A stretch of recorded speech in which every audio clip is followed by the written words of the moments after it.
Alrighty, so I'm going to share my screen so I can present to you my final project. Here we go, y'all. View present. So my final project, final presentation for CTE 4910. My name is Susie Kanabi, and I am a career and technical education major. And my concentration within CTE is business marketing, entrepreneurship education. So my placement was at Inca High School, which is in Asheville, North Carolina. And the teacher that I was working with was Kitty McCurry. I had a wonderful time with this placement. I'm thankful. Unfortunately, I'm COVID sucks, but I'm thankful that I was able to have the opportunity to work with Miss McCurry because she was outstanding and she was wonderful. And I'm thankful that I was still able to be in her classroom even though I wasn't able to go in person because of COVID. But during my placement, the students at first, when I first joined, it was fully online. So the students met online. But then probably like a month in, a couple weeks in, they changed from being fully online, fully remote to like A and B days. So if you're in cohort A, you would come on Monday and Tuesday, and Wednesday was always a cleaning day. So nobody had school on Wednesday. And then if you were in cohort 2 or B, I think they called it 1 or 2 or A or B or something like that, you would come in on Thursday and Friday.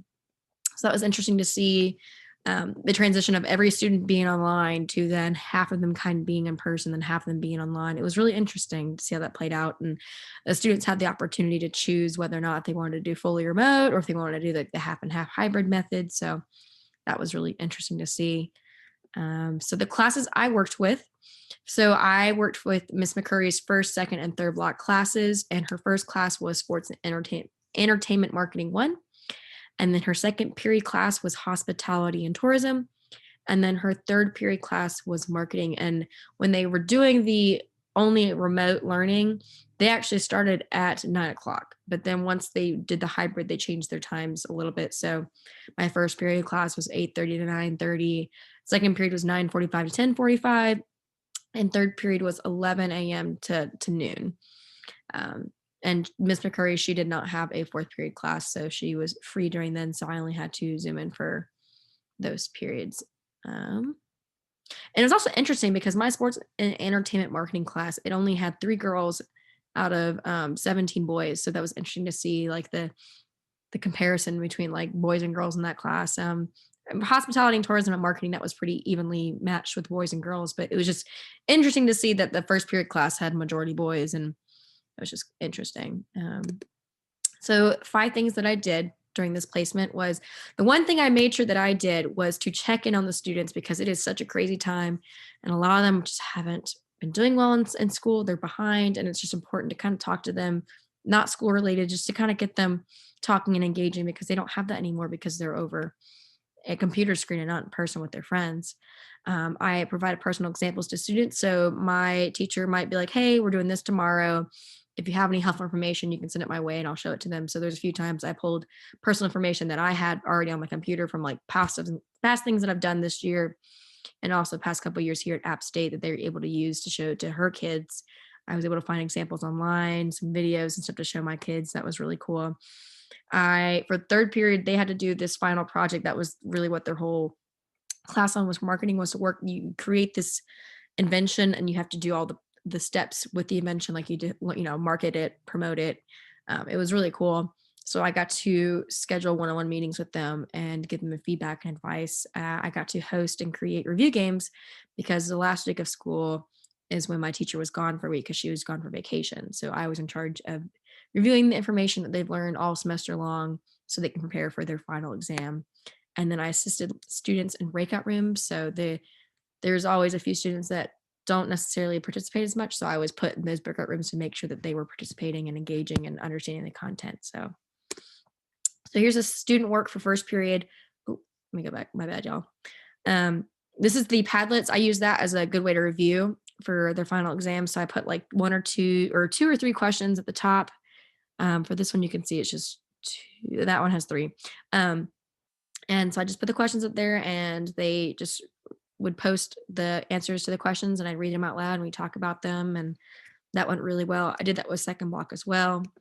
As you can see here, this is the pad that we use for this. It has that has 2 questions. This one has 2 questions as well.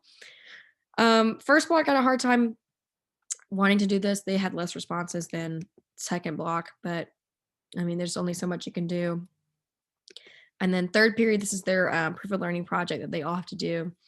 So this is what I got to see as I did the one-on-one meeting, and this is examples of the projects that they did. For this one student here, they did an infinity color pen where you can erase stuff and you can write things and it's going to transport it over to your computer. And then the student right here did her project on a ball shell. So she plays basketball and she wanted to create a ball where you could use for indoor basketball and outdoor basketball. And you just take off the shell of the ball so you could transport it to each of them. So, one of the things that I learned, engagement is important, especially with the online school. They aren't getting the regular engagement they get from day to day. And it's super important that, that you're still going to try to reach out and talk to them because, I mean, this is stressful on us. You know, we're students, we know what it's like. Um, and I know that it's terrible not having the opportunity to be with your friends. And it's just, you need to engage, you need to talk to them, see how they're doing.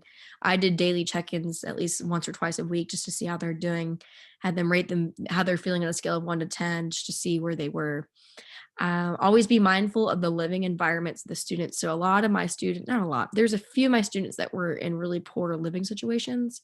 So their remote learning was not helpful for them. Like I had one student, their parents, one was sent to jail and there's this whole custody battle. And that's just not a good environment for the kid to be at. And that's why I think it's important for them to go back to school so they can kind of get an escape from that. Another student, they have been bullied online constantly, and it got so bad where the parents don't feel safe with the student doing their remote learning at home alone. So that's why this student had to do their online schooling in their parents' car when they were at work because it was not a safe environment for them to be home. And then my last thing that I learned was remote learning requires a lot of extra work. You have to do a lot of online tools. You got to be good with technology in order to be successful with remote learning. So when reviewing games, I used quizzes, which is kind of like Kahoot as a way to review, and Padlet, because you can't do the things you would typically do in class, in in-person class with an online class. So that was important to do that. And it's harder to get the students to be engaged during class. So you have to try extra hard to get them to be engaged because it's super easy to not want to participate when it's just you and a computer screen versus you in a classroom with some teachers. So that is what I learned. And that is it. So thank you guys. We are done.